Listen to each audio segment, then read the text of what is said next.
girl, this is it. Like, you are in your fertile window, so let's get it going.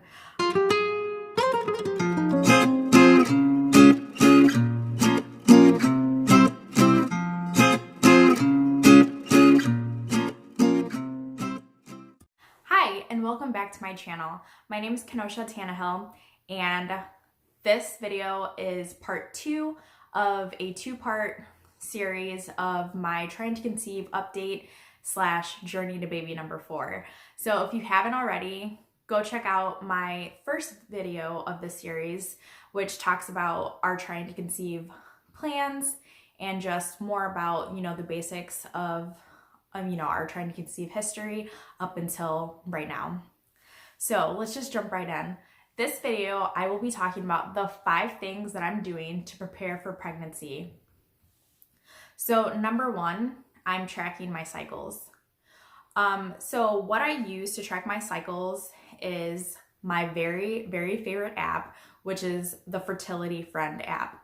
This app has been around for quite a while, and I really, really enjoy using it because I just have used other apps, and there's no other app that can really get in there and analyze and keep track of your data the way that Fertility Friend does. I mean, you can plot your temperatures every morning, and it's going to analyze and give you the best possible dates for when you could possibly ovulate, when you're going to start your next period, and just really get to know you. And that's what I really like about it.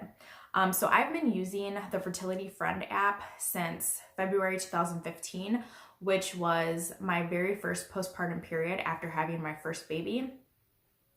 And when I first started using that app, I really started off slow. I just tracked when I started my period, when I ended my period, and then the first day of my next period, because my cycles were really crazy. They were very long, and I mean, my body was just really getting used to this new thing again. So in July 2015 is when I started tracking my basal body temperature. So what that is every single morning before I wake up, before I do anything that would potentially make my temperature rise, I just roll over, grab my basal body thermometer, put it in my mouth, and take my temperature and record it in my app every single morning. It's a really easy way for me to be able to confirm that ovulation has happened.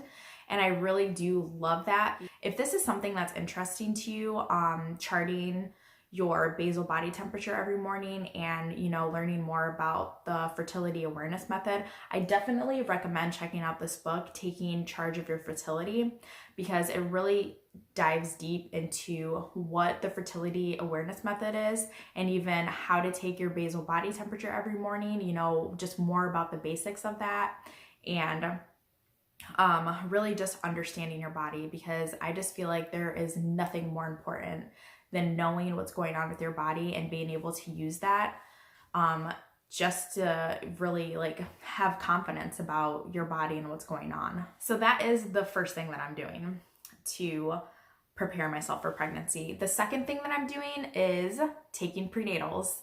So, I mean, I know that you guys out there have probably heard it said again and again and again, how important it is to take your vitamins. I mean, and it's definitely important when you're going to be trying to have a baby, and obviously when you are pregnant, to be taking your prenatal vitamins. So I think the recommendation is to take prenatal vitamins at least 3 months in advance when you're going to be trying to conceive for a baby. So that's what I've been doing. I've been taking prenatals probably since I started my first postpartum cycle. So since October 2019 is how long I've been taking my prenatals. And I am taking the Smartypants brand of prenatals. These taste really good. It's like my sweet treat for the day, and they're easy for me to remember to take because they're gummies, so it's like I really enjoy taking them.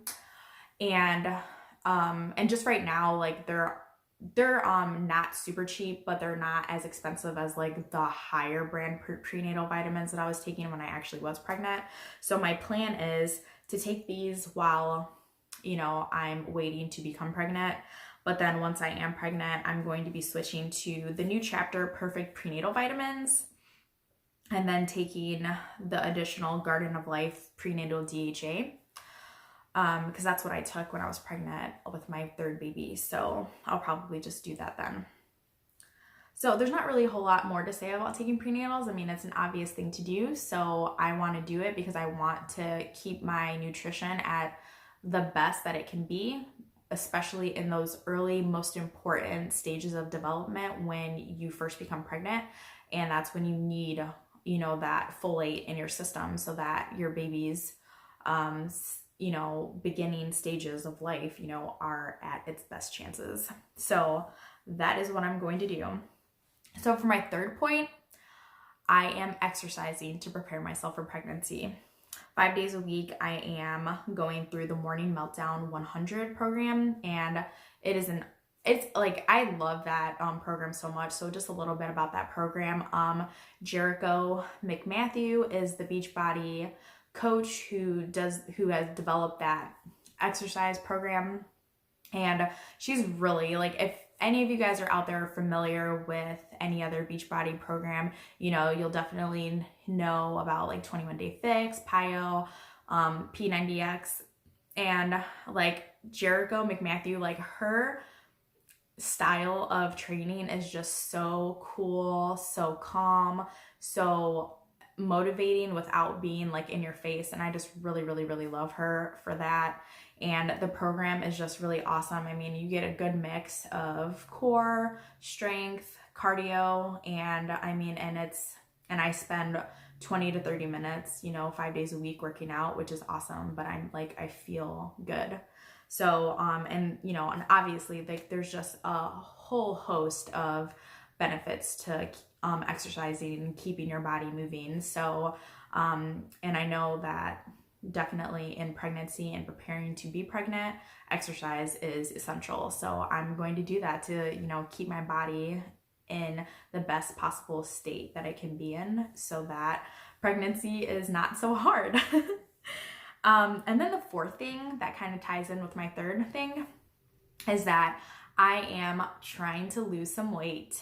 I am still breastfeeding my youngest child. He is 20 months old, and I really do think that that is causing me to hang on to these last like pounds that I would like to lose before, you know, trying to become pregnant again. Because I just have not been able to get rid of like these last, you know, few pounds. And I really do think that breastfeeding him is the reason why, because I have read that some women will just hang on. Whoops, I almost dropped my notes.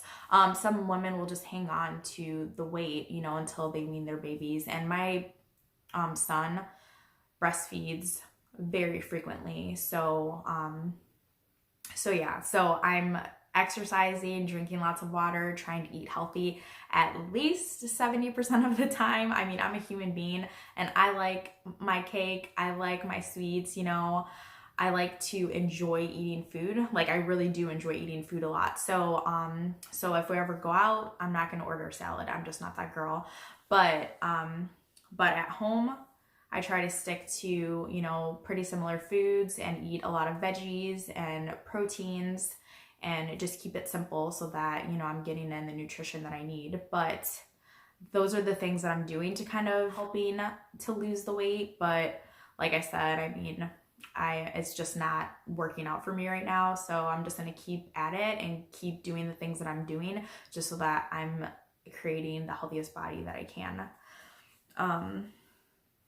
And then my very last point, I am drinking a lot more water as I prepare myself for a pregnancy. So I do have to show you my big old 32 ounce mason jar water cup. I love this thing. Like I got this off Amazon. Gosh, I've had this for like a couple of years. I got it off Amazon. And it has helped me a lot to drink water. And I've always been kind of bad at drinking water, but this has helped. The straw like really helps, you know, because drinking water out of a straw is just faster. And I just, you know, I guess it's more fun. I don't know what it is, the psychology behind a straw, and for me, but it definitely helps me drink more water.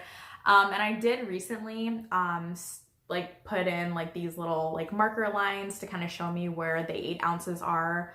So to get me to the 32 ounces. So I have these 4 lines to show me where the 8 ounce intervals are so that I can keep track of how much water I'm drinking during the day.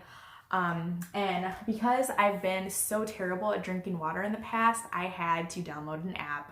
Whatever, I'm a millennial. So the app is called Drinkwater Reminder app.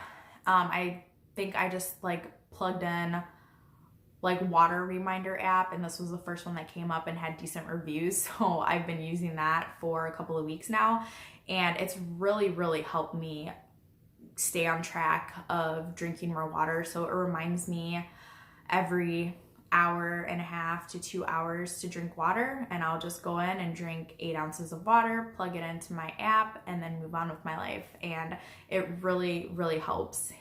So with drinking water though, I will say, especially like during the trying to conceive phase, is that I've noticed these last few,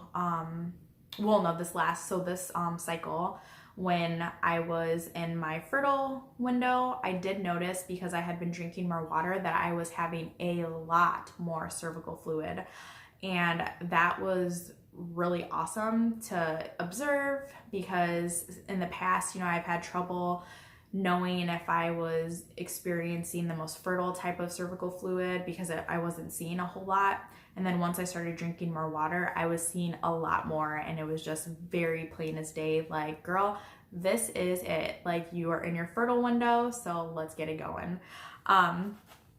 So that has definitely helped me. So, and that's really it. I mean, those are the 5 things that I have been doing for a while and that I will continue doing until I get pregnant. And hopefully there will be a video soon of me taking my first pregnancy test for this cycle. But anyway, thank you guys so much for watching this video, and I hope that you will join me as we get closer to finding out if I'm pregnant and my journey through my pregnancy with baby number 4. If you like this video, be sure to like it and subscribe to my channel, and I'll see you in the next one. Thanks.